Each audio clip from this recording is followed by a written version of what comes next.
All right, guys, welcome back to the last secret. So we talked about having a framework for your message, which is super important because if you don't have that, then you don't have what we call the big idea. Every single campaign, every single offer, whatever you're doing has to have a big idea. If it doesn't have a big idea as to what you're trying to solve, nothing else matters. So definitely find out what your big idea is. Find out, what structure you want to use, prediction, 3 secrets, or any of the other items that and I gave you guys that PDF, so you should have that. Beyond that, we talked about having that spread across a funnel, right? And utilizing Messenger and having conversations in your business. That's what's super important. That's what's working very, very hot. You should be doing this, right?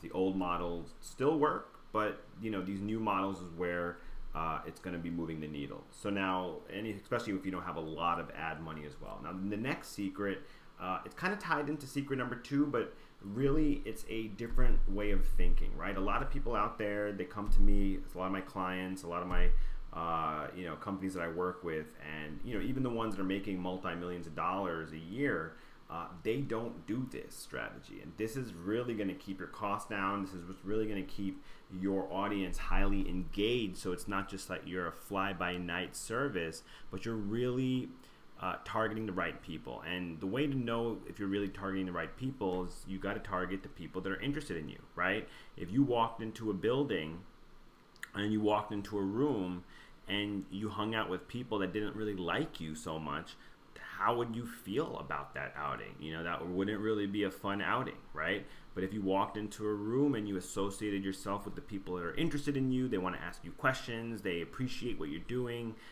that's much, much better, right? If you're a teacher out there, if you're teaching a room full of students that appreciate that you are the AP teacher in high school, or you're the professor that everybody wants to take a class from, that's humbling. People like what you're teaching, right? People like how you teach. When you're doing it with the opposite, it's not so fun, right? So what we're talking about here is trying to take whatever your marketing is, whatever your message is, it should only really go to segmented people here. So we're talking about data segmentation, and the best way to do that on an ongoing funnel is within Facebook, and we're going to be talking about the Facebook pixel. So leverage the world's #1 algorithm. That's obviously Facebook. It's at your fingertips. You can generate unlimited targeted social advocates for your business every day without having to be a guru at all, right? And this is how we do it in today's world. When we first started off in Facebook, or we first started off in Google, we didn't have the power of data and pixels and all of this stuff. We just kind of had a system, a leverage system to work on. So let's kind of dive in and let's talk about this real quickly. So I'm going to bring out my handy dandy pen here. All right, and here it is. So basically, this is real simple. This is not complicated. The Facebook pixel is this thing right here.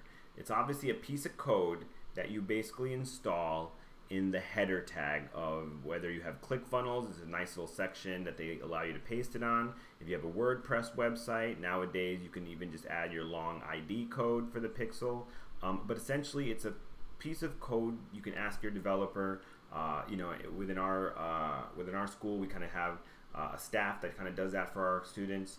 But you got to install this on your page. And once that's installed, it's not just installing it on one page, but this is my little drawing right here, multiple pages, right? Because your funnel might have, your home page, then you have your order page, then you have your upsell, then you have your confirmation page, or this might be a blog page, right? Maybe this is a blog page and it's a specific article, right? But you would basically be installing your pixel all across these pages because our goal here is to create custom audiences. So really what that means is, if we kind of go and we look at this example right here, if I may just show it to you. So this is a funnel, right? And in this funnel, you can see these purple stars. This is just one of our clients' funnels.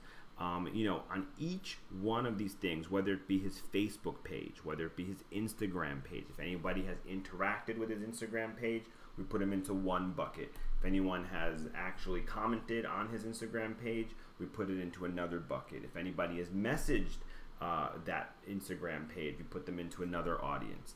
If anybody has interacted with a specific Facebook post, we put them into one audience. In this case, if we're doing a video ad, we can segment the data into people that have watched a video. I mean, think of it this way. If I have a video and people have watched it 95% or more, because we can segment it into 25%, 50%, 75%, and 95%. So for those people that have probably watched it at 95%, wouldn't you say that those people are way more interested in the material? Absolutely. So if we look at the sheet right here, if I can bring out my pen again, and I'll erase this so we can get more. As you can see right here, there's every single place you see a purple star, there's a custom audience. And the reason for that is, now, only people that see this ad on Facebook are people that have watched 95% or more of this video. If you've watched less than 95% or 75%, whatever my rule is, you're going to be taken back to this video, or maybe we might make another video because maybe this one is not doing its trick, right? So we can control who sees and goes through this funnel. It's not just a bunch of random people going through it. It's only the best quality traffic going through it, right? And if you do that, this will work like a hot cake for you guys. And as you can see, this goes to Messenger. We're creating our Messenger audience. Let's just say someone reached to the home page and then they left. We obviously know that they've already made it past this far, so we have a custom audience here, we have a custom audience here, but since we know that they made it this far, we're going to take this custom audience and then we're going to make a new ad with that. We're going to target them with something different, a relevant message, right? If they've landed on the order page, maybe they left because it was too expensive, offer them a coupon, a percentage discount.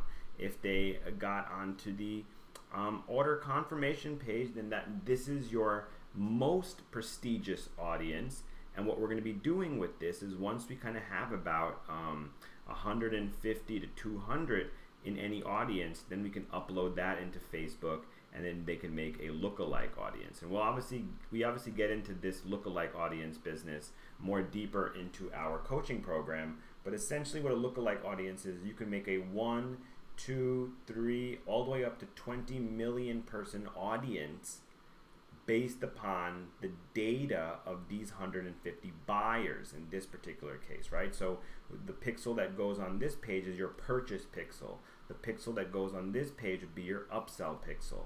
The pixel that goes here would be people that have added to cart, the pixel that goes here that they've seen the landing page. And so we organize all of these custom audiences in the back of our custom audience section in the Facebook platform. And so now we are building up all of these custom conversations that we can probably further have with the chatbot that we talked about in secret number 2. So this is how you kind of make this an entire system that's going to work for you to help you sell that high ticket level thing, right? Because they do need about 3 to 4, they say 4 times they got to at least see your information, see your video, see your PDF, whatever it is that you gave, even to make a decision, right? I've sold a $5,000 item all the way up to a $25,000 item. Actually, my apologies, it was actually a $50,000 item for one of my clients. We didn't sell that many of them, but the point is the people that are being offered this item have already kind of been your previous buyers. They say the 80-20 rule, it's a Pareto rule, is that 20% of your constituents are making you 80% of your revenue. So it's much easier to sell to an existing customer than to always acquire new customers, which is why the customer journey, what you offer them even after this sale, is super important. So we'll get into that later on, guys. I don't want to make this video too long. Thank you so much for watching, and hopefully this was helpful for you. Take care.